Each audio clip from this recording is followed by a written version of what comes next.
أعوذ بالله من الشيطان الرجيم. بسم الله الرحمن الرحيم. بسم الله والصلاة والسلام على رسول الله وعلى آله وصحبه ومن استنى بسنته إلى يوم الدين.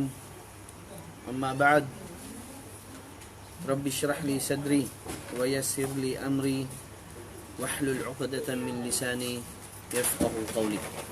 أما بعد، Assalamu alaikum warahmatullahi wabarakatuh. Una sa lahat, mga kapatid sa pananampalatayang Islam, ay ating purihin, pasalamatan ng Allah subhanahu wa ta'ala ng walang katapusang pagpupuri at pagpapasalamat sa lahat-lahat ng biyaya na ipinagkakaloob niya sa atin. Walhamdulillahi Rabbil Alamin. Mga magigiliw na taga-subaybay, mga tagapagtangkilik ng programang ito na bagong binuksan ng ating mahal na markaz.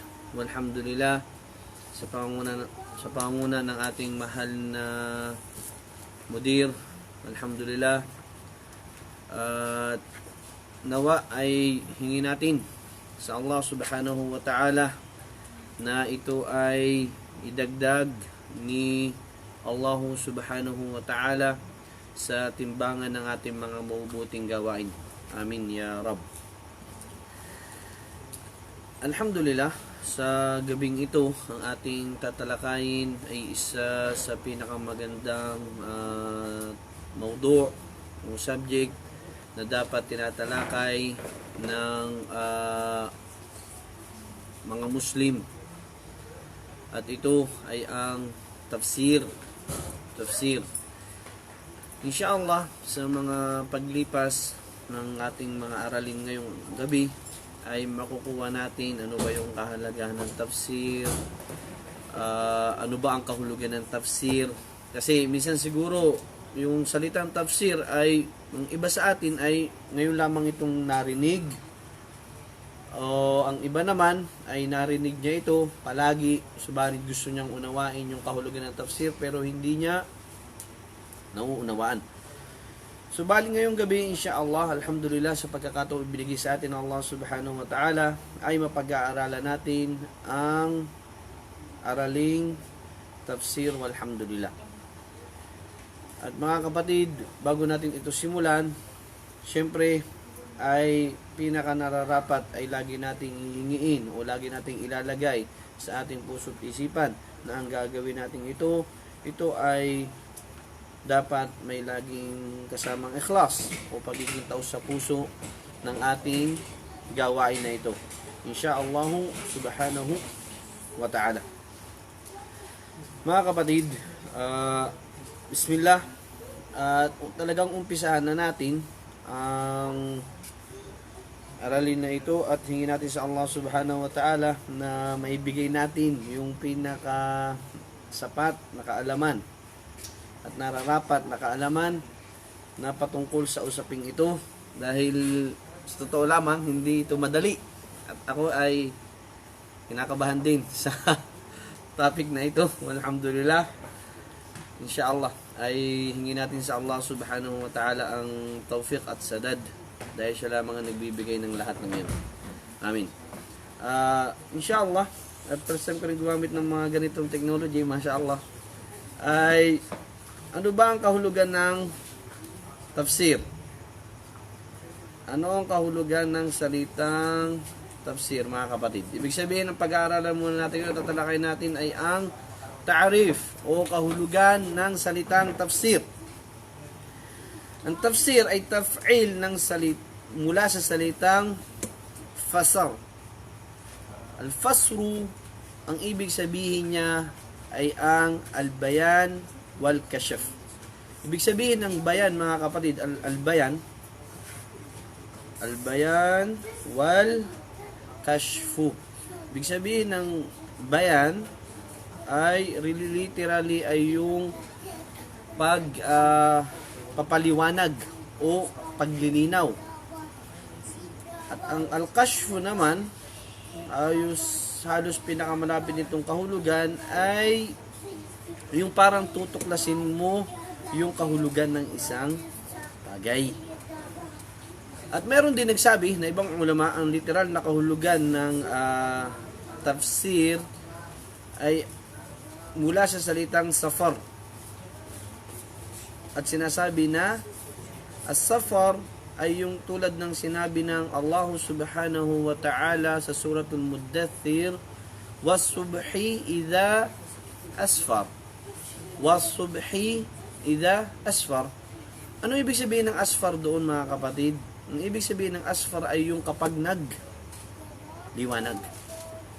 Kapag liwanag. Kaya nga, was-subhi idha asfar. Ibig sabihin kapag ang umaga ay dumating na yung liwanag nito. Dahil alam natin ang umaga, ito yung nagdadala ng liwanag. So, ibig sabihin, mga kapatid, ang salitang tafsir, mga kapatid, ang kahulugan nito, literally, ay al-bayan wal kashfu, na ibig sabihin ay paglilinaw at pagtuklas sa isang bagay. At dumako tayo sa istilah ng salitang tafsir. Istilahan ng salitang tafsir. So, ibig sabihin, ngayon nalaman na natin na mostly may kinalaman ang lugatan na meaning. Ibig sabihin yung literal na kahulugan ng salitang tafsir sa kanyang istilahan. Kaya nga dito sa istilahan, kung ating makikita, ang ibig sabihin daw ng tafsir ay bayanu kalamillahi o annahu mubayyan lil alfadil Quran al-Karim wa mafhumatiha. Ito daw yung pagliliwanag, paglilinaw ng salita ng Allah subhanahu wa ta'ala. O di kaya naman ito yung mga kapaliwanagan sa mga salita ng Quran at mga dapat unawain. Isa yan sa kahulugan, ha? Sabihin natin na, mga kapatid, isa yan sa kahulugan ng salitang tafsir. Ulitin natin na yun. Iyon ay pagpapaliwanag ng salita ng Allah subhanahu wa ta'ala. So, ibig sabihin, ito palang topic na tafsir o subject na tafsir ay dito pinag-aaralan kung paano mo mauunawaan, maiintindihan ang Quran. Dahil kalamullah, automatically o in default, maiintindihan natin kalamullah, iyon ang Quran. At actually, may magandang ta'arif ito. May magandang pagkakahulugan ng mga ulama dito, pero ito ay sobrang haba. Yung mahaba na yan. At maganda yung pagkakatafsir niya o pagkakabigay niya ng paliwanag sa salitang tafsir. Pero actually, ang pinakapaliwanag ng sinabi na ito, ang sinabi ng ta'arif na ito, ay ito na. Itong sinabi ni Sheikh Al-Zarqani. Yung binigay na ta'arif ng ibang ulama na mula kay Imam As-Suyuti rahimahullah ay parang ipinaliwanag na ni Sheikh Al-Zarqani sa pagtatafsir niya o pagbibigay niya ng kahulugan ng salita ng tafsir. Sinabi ni Sheikh Al-Zarqani, di natin babasahin ito, hindi natin ito babasahin dahil sobrang haba. Dito tayo sa maikli para mas maunawaan ninyo, mga kapatid. Okay? So, ano sabi ni Imam Az-Zarqani? Ano sinabi niya? Sinabi niya, huwa ilmun yubhathu fihi an ahwalil Qur'an al-Karim min haythu dalalatihi ala muradillahi ta'ala biqadaril bashar. Dito nakita niya. Huwa ilmun.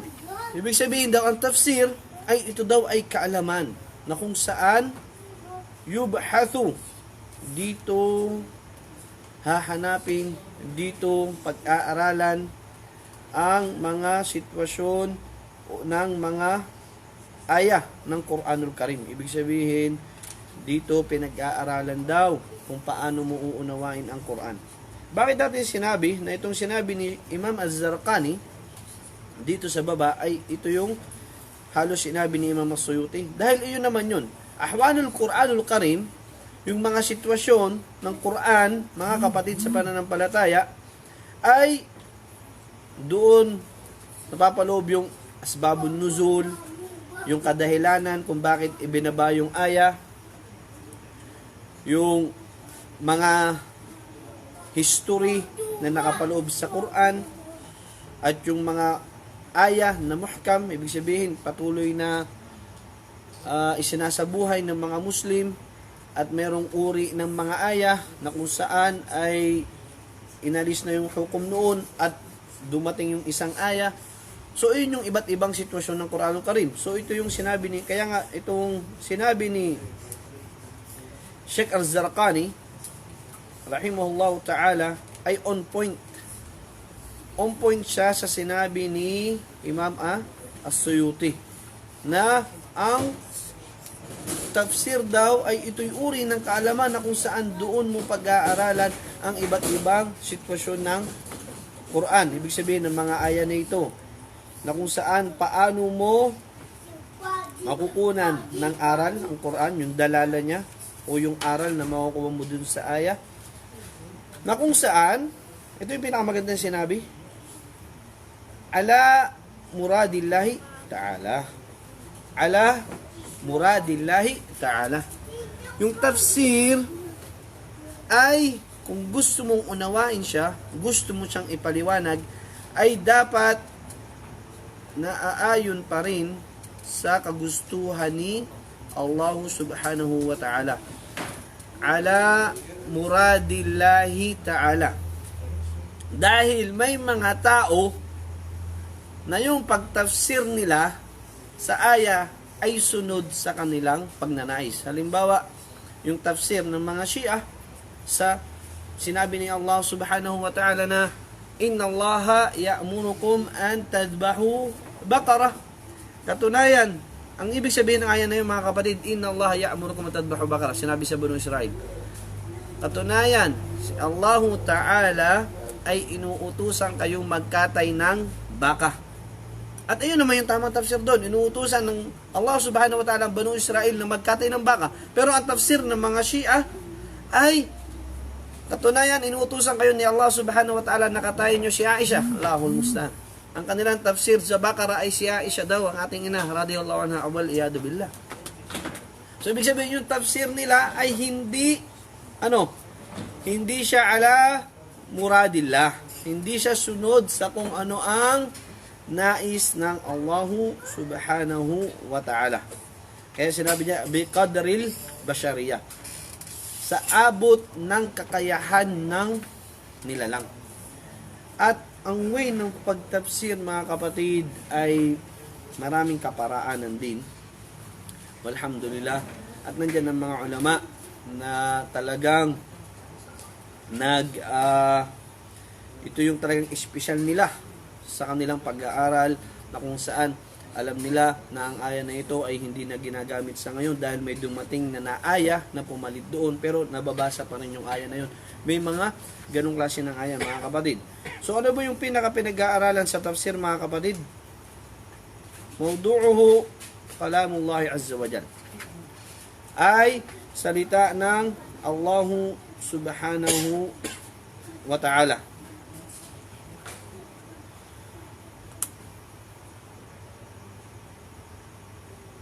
Anong pinaka-pinag-aaralan sa tafsir, mga kapatid? Salita ng Allah subhanahu wa ta'ala. So ano ang salita ng Allah subhanahu wa ta'ala? Ito yung Quran. Kaya nga kapag tinanong tayo, ano ang Quran? Kapag tinanong tayo, automatically pwede mong sabihin, huwa kalamullah. Ang Quran ay salita ng Allah subhanahu wa ta'ala. So kung pwede mo pang ipaliwanag ng ayos yung pagtaarif mo ng Quran, pwede mong sabihin na huwa kalamullahi azza wa jalla al-munazzala ala nabiyhi Muhammadin sallallahu alaihi wasallam bitarikati Jibril muftatahatun bil Fatihati wa muhtatamatun bin Nas. Pwede mo sabihin yun. At tinaarif din yun ni Sheikh Uthaymin rahimahullahu ta'ala, na sinabi ang Quran daw ito ay salita ng Allah subhanahu wa ta'ala, na kung saan ibinaba sa kanyang propeta na si Propeta Muhammad sallallahu alaihi wasallam sa pamamagitan ni Anghel Jibril alaihi salam, na ang Quran ay nag-uumpisa sa pamamagitan ng Suratul Fatiha at nagtatapos naman ito sa pamamagitan ng Suratul Nas. So, yun ang ta'rif. So, ibig sabihin mga kapatid, sa madaling salita, sa tafsir mga kapatid, ang pag-aaralan natin dito ay ang salita ng Allah subhanahu wa ta'ala. At ang pinaka aral o dapat nating tandaan, bakit natin kailangan pag-aralan ang tafsir. Bakit kailangan pag-aralan ng isang Muslim ang tafsir ng Quran? Sabi dito, at-tadhkir wal-i'tibar wa ma'rifatu hidayatullahi fil aqaidi wal ibadat wal muamalat wal akhlaq liyafuz al afrad wal majami' bi khairil ajilah wal ajilah. At tadhakkur, ibig sabihin, bakit mo kailangan daw pag-aralan ng tafsir? Una, bilang ito'y paalala. Bilang ito'y paalala sa bawat isa sa atin. Wala i'tibar, at ito'y pinagkukunan mo ng aral. Wa ma'rifatu hidayatillah. Sa isahin natin na yun. Wa ma'rifatu hidayatillah. Upang malaman mo yung gabay na ibinigay ni Allah subhanahu wa ta'ala.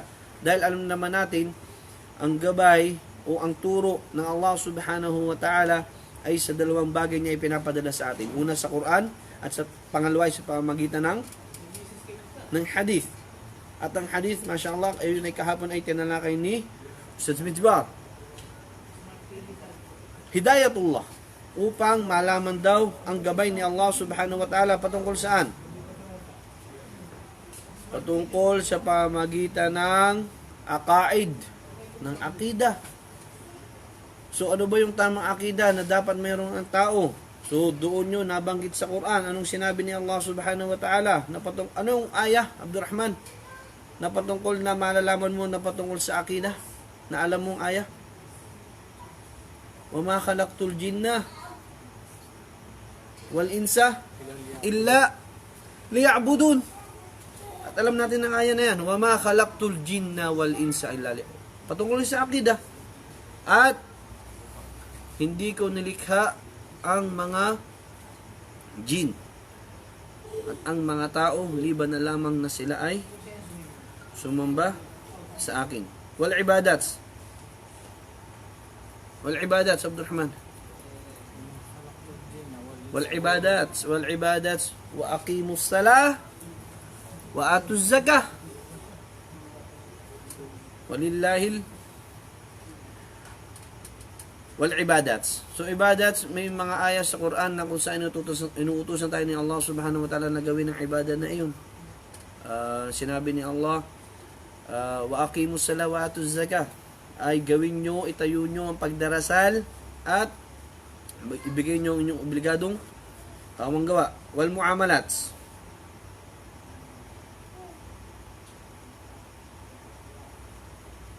halallahu al-bay'a wa harrama riba, nabanggit din sa ayah na kung saan Allah subhanahu wa ta'ala ay pinapahintulot niya ang pagbebenta at pinagbabawal niya ang riba. Sa Quran din yun. Wal akhlaq, paano pag-akhlaq? Suratul Hujurat, ya ayyuhalladhina amanu. Napakarami, subhanallah. Kaya nga ang Quran, nandiyan yung kumpletong gabay. Wal akhlaq, so anong aya na patungkol sa akhlaq mga kapatid? Ya ayyuhalladhina amanu la yaskhar qaumun min qaumin asa ay yakunu khayran minhum wala nisaa'un min nisa'in asa ay yakuna khayran minhum. Wala nisaa'un min nisa'in asa ay yakuna khayran minhum. Sinabi ni Allah sa Suratul Hujurat, ya ayyuhalladhina amanu, o kayong mga nananampalataya. So ayun ay gabay ni Allah subhanahu wa ta'ala. Ayun ay gabay ni Allah subhanahu wa ta'ala patungkol saan? Patungkol sa akhlaq, mabuting pag-uugali. Ya ayyuhalladhina amanu, o kayong mga nananampalataya. At pasok din yun sa pagtafsir. Sinabi ni Ibn Mas'ud at isa din siya sa pinakamagaling sa tafsir sa mga sahaba, si Ibn Mas'ud radiyallahu anhu. Sinabi niya, kapag narinig mo ang Allah subhanahu wa ta'ala nagsabi, ibig sabihin, once narinig mo sa Quran o nagbabasa ka ng Quran, narinig mo sinabi ni Allah, Ya ayyuhal ladina amanu. Ya ayyuhal ladina amanu. Sinabi ni Ibn Mas'ud, once marinig mo Allah subhanahu wa ta'ala, sinabi niya, Ya ayyuhal ladina amanu, o kayong mga nananampalataya. Sinabi niya, Fara'ilaha sam'a. Fa imma amrun yu'maru bihi, wa imma nahyun yunha'at. Sinabi ni Ibn Mas'ud radiyallahu an, kapag sinabi ni Allah subhanahu wa ta'ala o narinig mo sinabi ni Allah sa kahit anong lugar sa Quran, sinabi niya, Ya ayyuhalladhina amanu. Sinabi niya, o kayong mga nananampalataya. Kapag sinabi na daw na yon ni Allah subhanahu wa ta'ala, ay ituon mo yung iyong pandinig doon. Fara'ilaha sam'a. Bakit daw? Maaari may iuutos ang Allah subhanahu wa ta'ala. Pangalawa, wa imma nahyun yunha'an. O maaari, meron siyang ipagbabawal. So, dalawa lang pala. Kapag may ya ayyuhal ladina amanu sa Quran, dalawa lang. Kapag una, yun ay pag-uutos ng Allah. Pangalawa ay may pagbabawal ang Allah subhanahu wa ta'ala. So, sinabi doon sa ayat sa Suratul Hujurat, Ya ayyuhal ladina amanu, la yaskhar qawmun. O kayong mga nananampalataya, wag manglalait. Ibig sabihin, ito ay doon sa pangalawa. Wag manlalait o wag lalaitin ng isa man sa inyo yung ibang mga tao. Yung ibang grupo ng mga tao. Ya ayyuhalladhina amanu la yaskhar qaumun min qaumin asa an yakunu khairan minhum. Dahil maaari ang taong nang lalait, yung nilalait niya ay mas mainam pa sa kanya. Kaya wag na wag yung gagawin. At may mga tao na subhanallah na masyadong tumaas ang tingin sa kanyang sarili, na akala niya ay meron siyang karapatan na manlait ng kapwa, pero sa totoo lang ay wala. Bakit? Dahil nilikha tayo ni Allah subhanahu wa ta'ala sa isa lang yung pinagmula natin. At ang ating Panginoon ay isa lang. Kaya walang karapatan na manlait ang sino man sa kanyang kapwa. Kaya sinabi ni Allah, nagpatuloy maya, wala nisaun min nisa'in asa ay yakunna khairan min. At ang mga grupo ng kababaihan ay huwag lalaitin ang grupo ng mga kababaihan. Naalala ko yung sinabi ng teacher namin sa Madina, nung tinatafsir niya yung aya na iyon, sinabi niya, ay, bakit sinabi ni Allah subhanahu wa ta'ala, wala nisaun min nisa'in asa? Bakit daw ang inuna ay ang mga kababaihan na wag lalaitin ang grupo ng kababaihan yung grupo ng mga kababaihan? Sinabi ng Sheikh namin, dahil kalimitan ang pangmamaliit o panglalait ay mostly nangyayari yun sa kababaihan. Kaya nga sinabi rin ni Allah subhanahu wa ta'ala, binanggit niya yung isang aya bilang patunay, sinabi niya, was-sariqu was-sariqatu faqata'u aydiyahuma.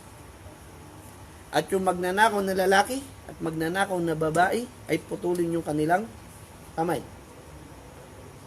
Siyempre, yun ay may rules at dadaan nyo sa proseso. Hindi natin sabihin, kagad nagnakaw ng 1 kilo ng bigas, putulin na kagad ng kamay. Hindi, dadaan nyo sa proseso.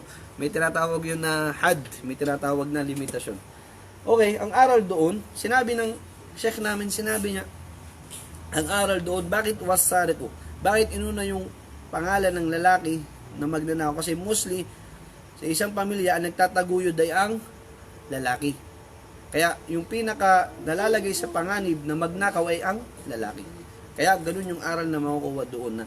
At sa mga kababaihan naman, ang pinaka nauna sa panlalait, sa kapwa babae, ay mga babae rin. Kaya, mas una silang pinaalalahanan ni Allah subhanahu wa ta'ala. Wallahu ta'ala a'lam bisawab. Bakit? Anong dahilan? Bakit kailangan nating malaman ang gabay ni Allah subhanahu wa ta'ala patungkol sa akida, patungkol sa ibada, patungkol sa muamalat at patungkol sa akhlaq? Bakit kaya? liyafuzal afrad, upang magtagumpay ang bawat isa sa atin bi khairil ajila, sa para sa pinakamainam na biyaya dito sa mundo, lalong-lalo na sa kabilang buhay. Wallahi mga kapatid, tayo ay wala liban na lamang na kung tayo ay dahil sa gabay ni Allah subhanahu wa ta'ala sa atin. At yung pinakamainam sa umma na ito na nangyari ay kung saan una pinili sa atin pinili ng Allah subhanahu wa ta'ala para sa atin na mapabilang sa umma na ito, sa umma ng Propeta Muhammad sallallahu alaihi wasallam. At sa umma na ito ay ibinaba din ang pinakagabay sa lahat, ito ay ang Quran. At alhamdulillahi rabbil alamin, lagi natin pasalamatan ang Allah subhanahu wa ta'ala sa biyayang ito na ibinigay sa atin. Ngayon naman, pag-aralan natin yung fadluhu, kabutihan o katayuan o kalagayan ng pag-aaral ng tafsir. Tandaan natin ha, hindi pa tayo pumapasok sa pagtatafsir. Ang inuuna pa lang natin ngayon, ang tinatalakay lang natin ngayon mga kapatid ay mga mukaddimah. Ibig sabihin, paano ba yung mukaddimah sa Tagalog? Abdurrahman? Pangunang salita. Mga pangunang sa English? Ha? Introduction, yon. Introduction pa lang tayo. Wala pa tayo sa pagtatafsir. At good news, nagkaisa ang ating mudir na ang unang itatafsir natin ay Suratul Fatiha. Biidnillahi subhanahu wa ta'ala, Suratul Fatiha, which is may nakita akong isang libro actually. So totoo lang, hindi sapat yung isang buwan para sa tafsir ng Suratul Fatiha lahat, pero inshallah gawin natin yung makakaya natin. Pero doon tayo mag-uumpisa inshallah sa pagtafsir ng Suratul Fatiha. Inshallah sana maumpisahan natin yung ngayon. Kung hindi man, walang problema dahil may mga susunod pang araw biidnillahi subhanahu wa ta'ala. Balik tayo sa ating usapin. Anong sinabi dito? Ano ang kabutihan o kalagayan o katayuan ng pag-aaral ng tafsir? Dito tayo sa sinabi ni Imam Ibn Jarir at-Tabari. Kasi sinabi dito, وَقَالَ الْطَبَرِيُّ مُبَيِّنًا فَضْلُ هَذَا الْعِلْمِ. Sinasabi daw ni Imam Ibn Jarir at-Tabari rahimahullahu ta'ala gaano kabuti ang kaalaman na ito. Sinabi niya, اعلموا عباد الله أن حق ما صرفت إلى علمه العناية وبلغت في معرفة الغاية ما كان لله في رشد هدى وأن أجمع ذلك لباغيه كتاب الله الذي لا ريب فيه. Ibig sabihin, ang pinaka kailangan daw upang sa lahat ng kaalaman ay ito ay makamit mo at yung pinaka nais mong matupad sa iyong buhay o yung pinaka hinahangad mo sa iyong buhay na mga gabay at patnubay ay walang iba na makapagbibigay nun sa iyo kundi ang Kitabullah, kundi ang salita ng Allah subhanahu wa ta'ala na kung saan la rayba fihi. Ibig sabihin la rayba fihi ay wala nang duda. Wala nang duda na ang salita ng Allah subhanahu wa ta'ala ay sadyang gabay. Kaya nga sinabi ni Allah subhanahu wa ta'ala sa pinakakauna-una ng Suratul Baqarah, Alif Lam Mim, Dhalikal kitabu la rayba fihi hudal lil muttaqin. Dhalikal kitab, at ito ang Quran na kung saan wala nang duda pa na ito ay gabay sa lahat ng matatakutin. Kung titingnan natin yung mafhumul mukhalafa doon, ibig sabihin yung tao na hindi nagagabayan sa pamamagitan ng Quran ay hindi siya mapapabilang sa mga taong matatakutin. So, ibig sabihin kung ano ang sinabi ng Allah subhanahu wa ta'ala sa kanyang kitab, sa kanyang Quran, yung mga pinag-uutos niya sa atin, ay ito ang pinakadapat nating pagtuunan ng pansin. Dahil ito ay bilang nananampalataya, ito ay pinakagabay sa iyo ni Allah subhanahu wa ta'ala. At sinabi rin Ibn Mas'ud sa iba niyang mga makal, sinabi niya, pag-aralan nyo ang Quran dahil nandito na nakapaloob ang kaalaman ng lahat-lahat. Kaya nga ang Quran, ito ay pinakamaganda na pagtutuunan ng pansin ng nananampalatayang Muslim, at kabilang dito ay yung magpo-focus siya o itutuon niya ng kanyang sarili sa pag-unawa nito, ay walang duda na pinakamainam sa lahat. Kaya nga sinabi dito, ang kalagayan ng tafsir sa tao ay katulad ito ng mata sa nakalagayan ng mata sa isang tao. Gaano ba kahalaga yung mata sa isang tao? Sa pamamagitan ng mata mo, nakakakita ka sa dilim. O ibig sabihin, nakakakita ka ng maayos, nakakapaglakad ka ng maayos. So nakikita mo ng malinaw ang lahat. Dahil yun sa biyaya ng iyong mata. So parang ganun din ang tafsir. Parang ganun din ang halaga ng tafsir sa buhay mo.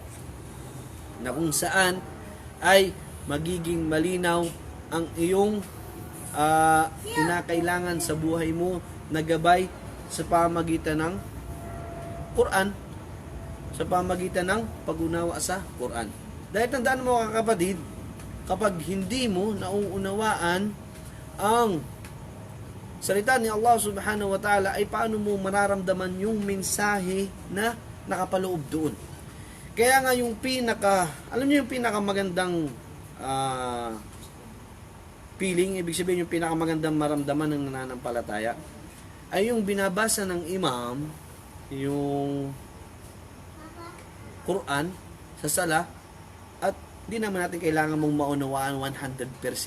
Ang sinasabi natin dito, at least maunawaan mo siya kapag binasa ng imam, nauunawaan mo yung tinutukoy ng ayan na ito.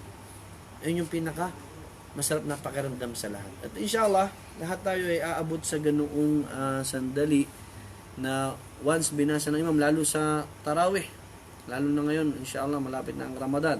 Isa yun sa dapat i-focus natin yung ating sarili.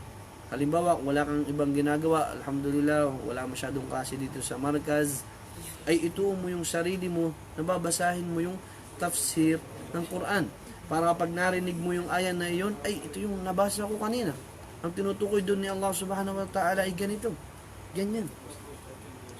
So, ganun ang pinaka maganda na pakiramdam sa lahat. Na kapag binasa ng imam, ang ayan na iyon ay naiintindihan mo. Nauunawaan mo. Ngayon ba, ang Fatiha, ang Suratul Fatiha, ay ilang beses mo binabasa sa loob ng isang araw, Abdurrahman? Madami. Dami. So, obligadong sala pa lang, ang dami na, ilang raka ayon na bawat dapat mayroong Suratul Fatiha. Iba pa yung mga sunna mo. Iba pa yung sa witir mo. Iba pa yung sa tahajjud mo. Bawat raka'a, bilangin mo yun, bawat raka'a ay kailangan mo ng Suratul Fatiha. Bilangin natin. Suratul Fajr, isa, dalawang Fatiha. Suratul sa Salatul Zuhur, 4. 1, 2, 3, 4. Suratul Asr, 1, 2, 3, 4. May 10 ka na. Sa Salatul Maghrib, 1, 2, 3. Isya, 1, 2, 3, 4. So, ibig sabihin, meron kang sa obligado yun nasala. Meron kang 17 times na binabasa mo yung Fatiha. Pero alam mo ba yung tinutukoy doon ni Allah subhanahu wa ta'ala na Alhamdulillahi Rabbil Alamin, Ar-Rahmanir Rahim, Maliki Yawmiddin. Alam mo ba yung tinutukoy doon ni Allah subhanahu wa ta'ala? Alam mo ba yung tafsir ng aya na iyon? Alam mo ba ang tafsir ng Basmala? Alam mo ba yung tafsir ng pinakahuli doon na aya?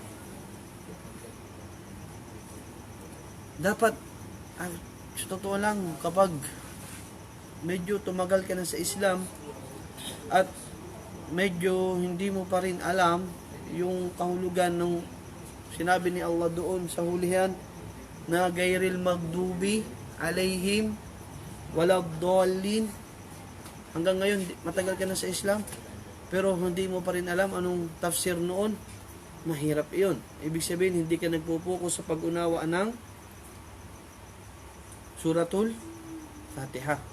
So kailangan mong mag-focus dahil ang Fatiha ay lagi mong binabasa sa bawat raka'a. Sinasabi natin ha, bawat raka'a ng iyong sala. Kahit pa yung sala mo ay walang boses, kailangan mong basahin ang Suratul Fatiha sa bawat raka'a. Tapos hindi mo nauunawaan, so sayang. Subhanallah. Sayang na sayang yun. Okay. Anong hukom o ano ang batas na itinalaga ng mga ulama sa pag-aaral ng tafsir? Sinabi nila na hukmuhu wa qad ajma' al-ulama anna at-tafsir min furud al-kifayat wa ajall al-ulum al-thulathi al-shar'iyyah.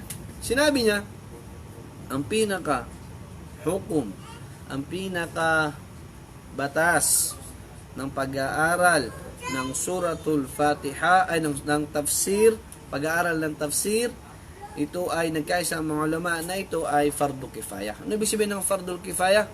O fardun alal kifaya, Abdurrahman? Pagka may kailangan sa isang lugar, meron makakaalam at isa. Very good.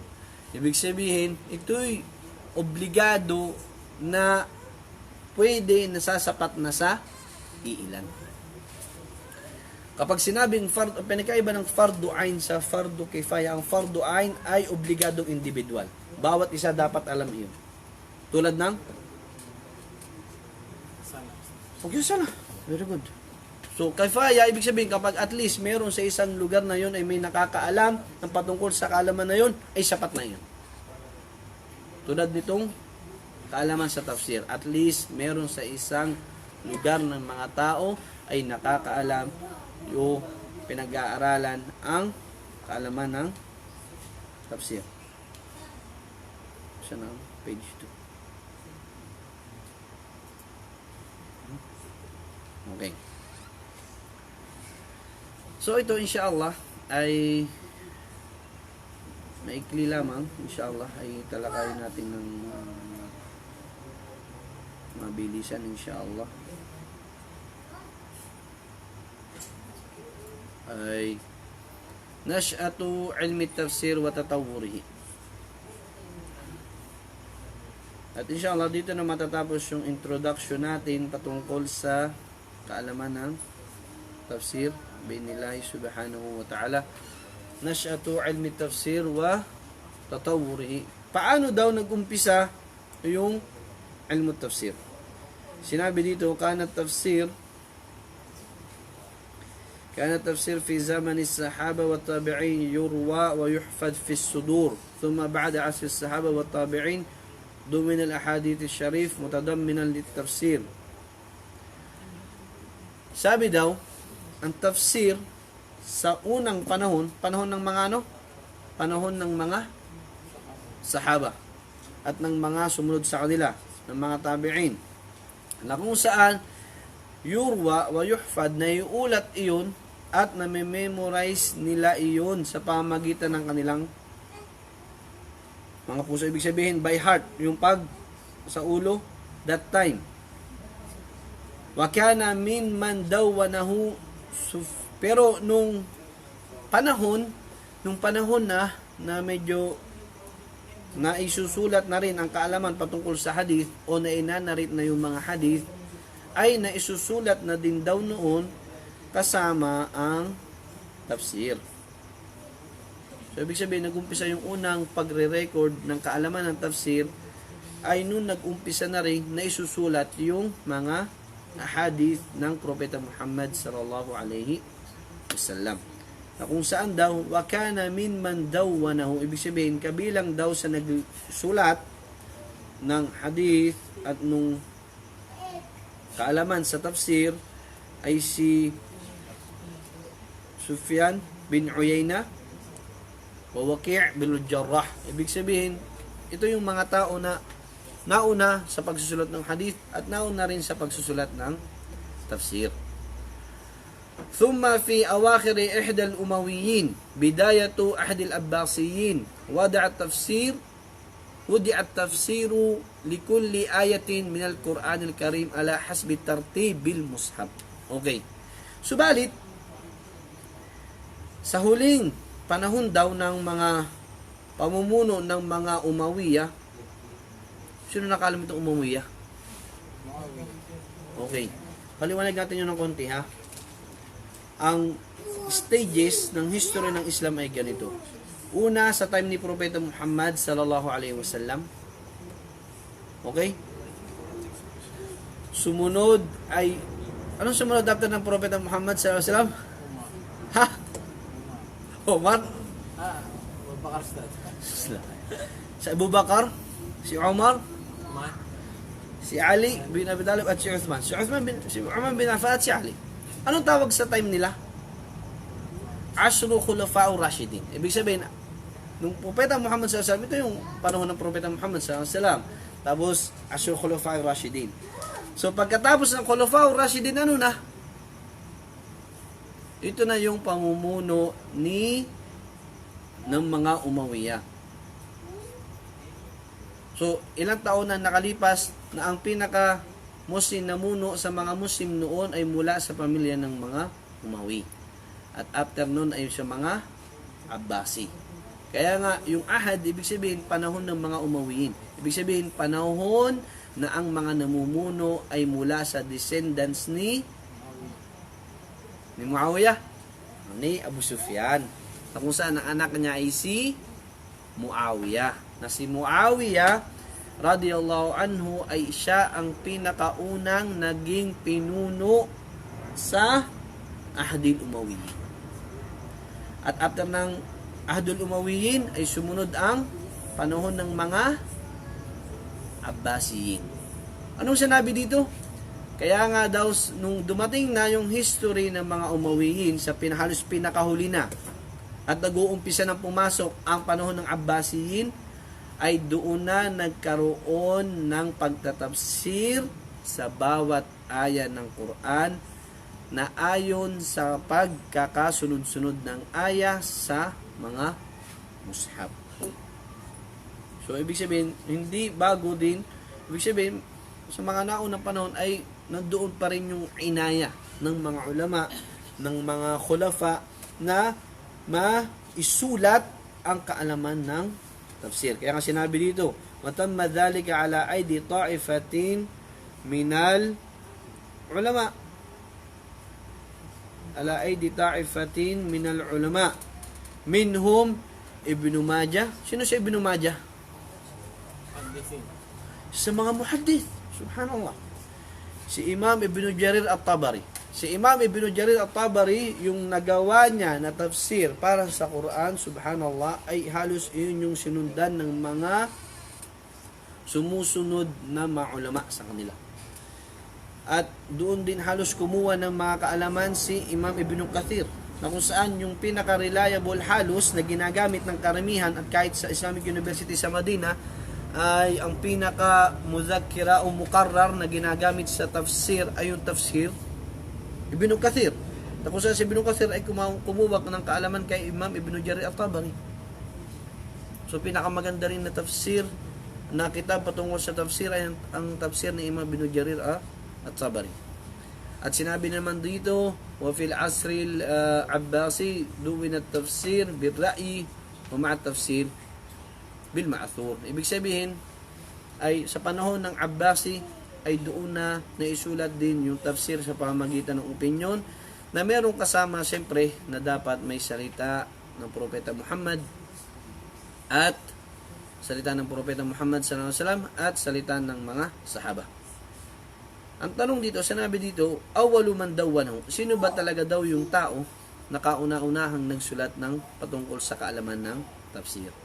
Ang sinabi diyan, لا نستطيع أن نعين بالضبط المفسر الأول الذي فسر القرآن الكريم آية آية ودونه على التتابع وحسب الترتيب المصحف. Ang sinabi, wala tayong precise. Wala nastati'u. Sinabi, wala tayong precise na impormasyon na talagang sabihin kung sino yung taong mufassirul awal, yung kauna-unahang tao na nagtafsir ng Quran na ayatan ayah. Ibig sabihin talagang per ayah talagang sinulat niya at talagang inilista ito sa pamamagitan ng tartib ng mushaf. Hasbat tartibil mushaf. Lakin, sinabi dito, lakin ta'ibatun minal ulama, wait lang, may hirapan dito. Lakin kanu ta'ifatun la nastati'u at-tahdid bid-dabti man awwalu man dawwanahu minhum Ibn Jarir wa Ibn Majah wa Ibn Hibban. Pero ang sigurado natin, pero hindi natin talaga alam kung sino tayong kauna-unahan, pero at least meron tayong kaalaman na kabilang talaga sa kauna-unahan na nag-tafsir at nagsulat nito ay sina Imam Ibn Jarir at-Tabari wa Ibn Majah wa Ibn Hibban wal Hakim. Subhanallah. Ibig sabihin, sila yung mga kauna-unahang mga ulama na at least alam natin precisely na kabilang sila sa kauna-unahan na nagsulat patungkol sa kaalaman ng tafsir. Subalit, hindi natin kayang itahdid kung sino talaga sa kanila. So, inshallah, i-review natin yun ng konti. Abdurrahman, yalla, bismillah. Dahil hanapin ko yung sa suratul Fatiha. Natin sa suratul Fatiha.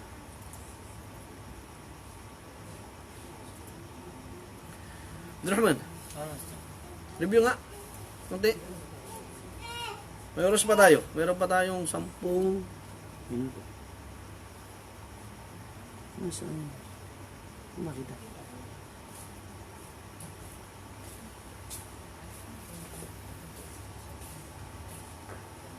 Hindi ko. Yung makita sa June sa ano? Suratul Fatiha. So, itafsir na.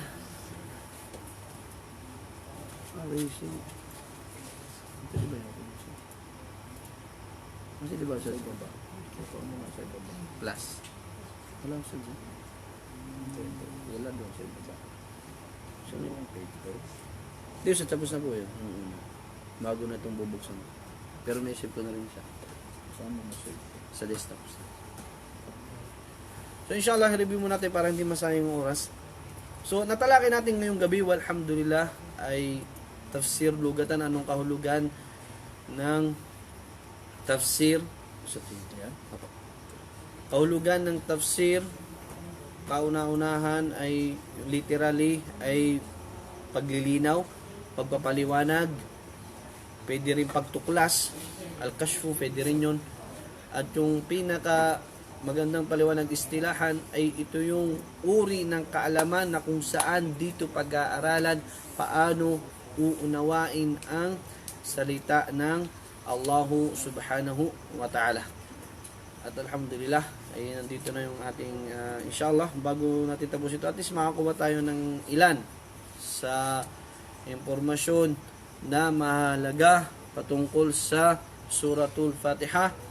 At kung ano lamang abutin natin ay alhamdulillahi rabbil alamin. May susunod pa naman biidnillah subhanahu wa ta'ala kung tayo ay biidnillah bubuhayin pa ng Allahu subhanahu wa ta'ala. So inshallah ay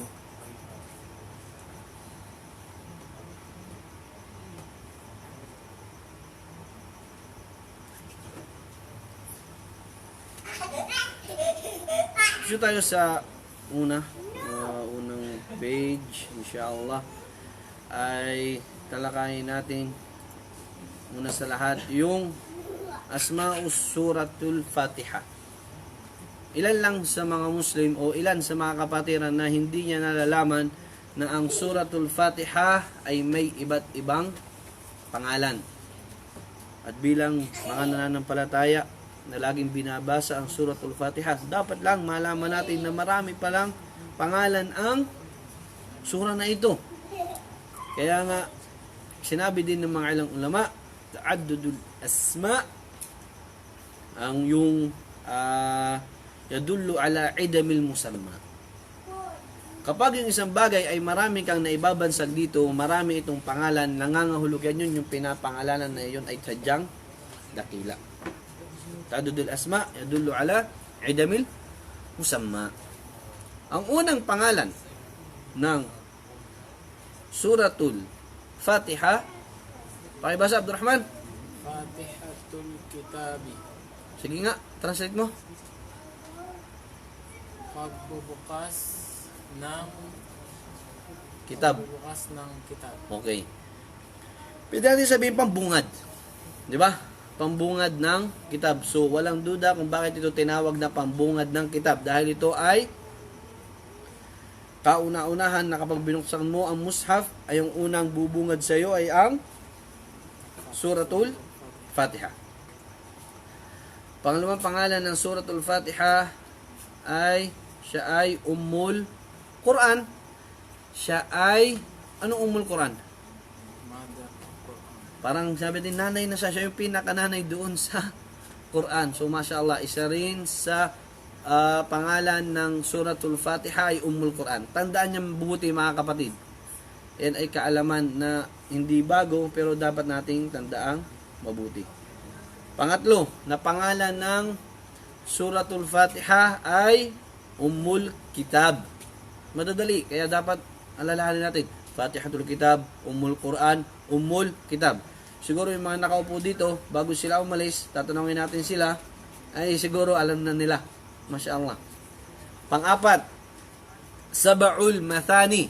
Sab'ul Mathani. Dito, Masya Allah, may paliwanag. So ito ay maganda na talakayin. Pakibasa ito, Abdurrahman. Qala Ibn Jarir. Masya Allah. Sino si Ibn Jarir? Sino si Ibn Jarir? Yung kanina ko. Very good. So yung binanggit natin kanina, yung binanggit natin kanina na kabilang sa kauna-unahan na nagsulat ng tafsir ng Quran.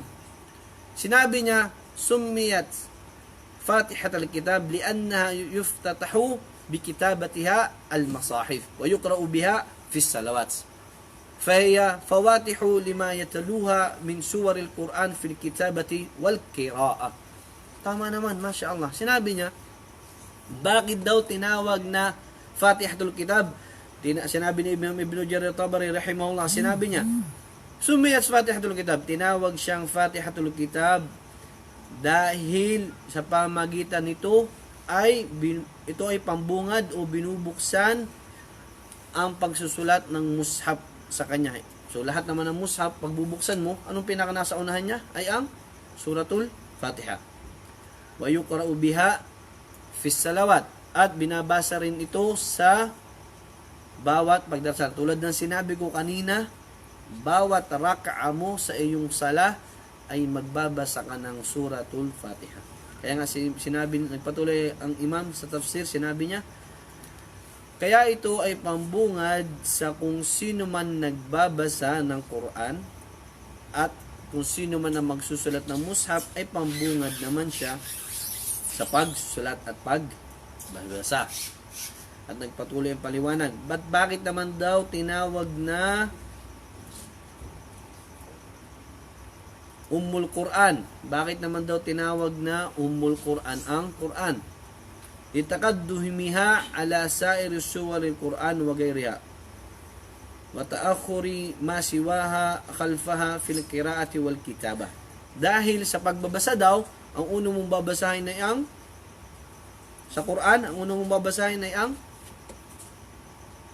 Suratul Fatiha.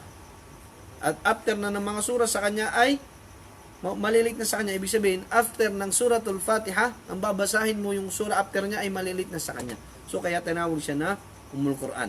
Kaya nga sinabi dito, kaya nga Suratul Fatiha, sa pagsusulat, sa pagbabasa at pagsusulat ay siya yung mauuna. Kapag binasa siya, siya yung nauuna at mahuhuli ng ibang sura after niya. Kaya tinawag siya na Ummul Quran. At sinabi rin, وَذَلِكَ مِنْ مَعْنَاهَا شَبِيهٌ بِمَعْنَى فَاتِحَةُ الْكِتَابِ وَذَلِكَ مِنْ مَعْنَاهَا شَبِيهٌ بِمَعْنَى فَاتِحَةُ الْكِتَابِ. Ibig sabihin, ang kahulugan ng Ummul Quran ay may kinalaman din o halos katulad din kung bakit tinawag na Fatihatul Kitab. Bakit tinawag na Fatihatul Kitab, Abdul Rahman? Pambungad.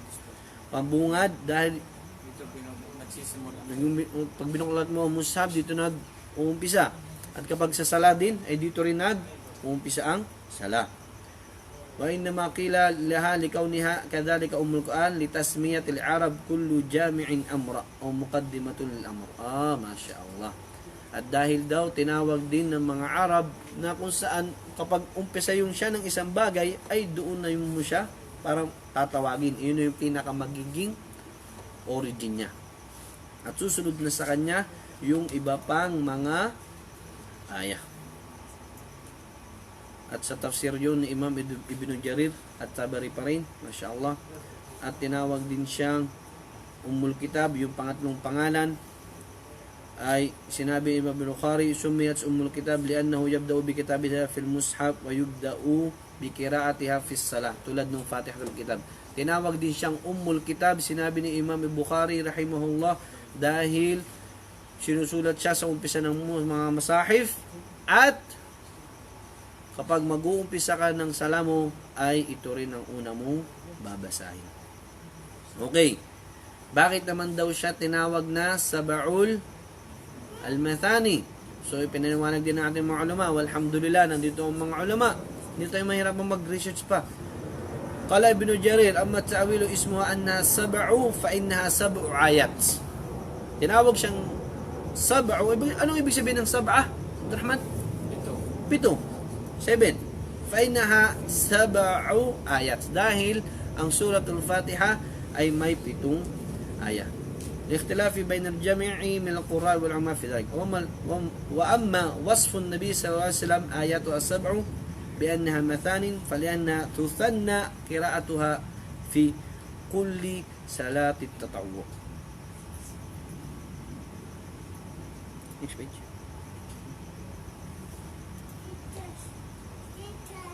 Okay. At i-describe, inilarawan ng Propeta Muhammad sallallahu alaihi wasallam ang suratul Fatiha. Na sinabi niya ito ay 7 aya at mathani. Ibig sabihin ng mathani mga kapatid, fali'annaha tuthanna qira'atuha fi kulli salati tatawwu. Ibig sabihin ay may pagpupuri na kapag ang tao ay binabasa niya ito sa bawat pagdarasal niya. At inshallah, malalaman natin sa pagtatafsir na ano yung tinutukoy doon na pagpupuri na binabanggit ng alipin kapag siya ay nagsasala o kapag binabasa niya ang suratul Fatiha. 4 lang ba ang pangalan ng suratul Fatiha, Abdul Rahman? Ha? Meron pa kasunod. Meron pa. Ito pa. At inshallah ay dito tayo matatapos. Ang panglima na pangalan ng suratul Fatiha ay Al-Quranul Azim. At ang pang-anim ay Suratul Hamd. Very good. Dalil. Siyempre, walhamdulillah, ito yung pinakamaganda sa Islam at ito rin naman yung pinakanagustuhan ko sa Islam. Na dapat mayroong mga dalil. Bakit mo nasabi na iyon yun? Paano mo nasabi na iyon ang pangalan? So, yung mahilig maghanap ng dalil, ito ang dalil. So, adilla an Ubadah bin Samit radiyallahu anhu anna Rasulullah sallallahu alaihi wasallam qala la salata liman lam yaqra bi Fatihatil Kitab. Wala daw pagdarasal sa sino mang hindi niya binasa ang Fatihatul Kitab. At iyon ang Suratul Fatiha. Sinabi ng ating ina na si Aisha radhiyallahu anha, كان النبي صلى الله عليه وسلم يخفف الركعتين الليلتين قبل صلاة الصبح حتى إني لأقول هل قرأ بأم الكتاب. Subhanallah. Sinabi ng ating ina na si Aisha radhiyallahu anha, ang ating propeta Muhammad, ang propeta Muhammad sallallahu alaihi wasallam ay pinapagaan niya ang pagdarasal ng 2 raka'a before daw dumating ang pagsasala ng Fajr. Na hanggang sa sinasabi ko na nabasa niya ba ang suratul Fatiha? So, ibig sabihin natin na si Aisha na laging binabasa ng Propeta Muhammad sallallahu alaihi wasallam ang suratul Fatiha. At walillahil hamd, at hinihingi ko sa Allah subhanahu wa ta'ala una ang kapatawaran kung meron akong nasabi na mali o may pagkukulang ako na hindi nasabi o may nabanggit ako hindi maganda. Patunayan yun ay kabilang sa aking kakulangan na bilang isang nilalang, at hingin natin sa Allah subhanahu wa ta'ala na tayo patawarin sa ating mga pagkukulang. Allahumma amin. At hingin natin sa Allah subhanahu wa ta'ala na magpatuloy tayo sa kanyang mga gabay sa atin. Walhamdulillah. At hanggang dito na lang mga kapatid sa pananampalatayang Islam. Abangan pa namin kayo sa mga susunod na programa ng ating online class bi'idhnillahi subhanahu wa ta'ala. Hanggang dito na lang. Assalamualaikum warahmatullahi wabarakatuh. Waalaikumsalam warahmatullahi wabarakatuh. Ya Allah.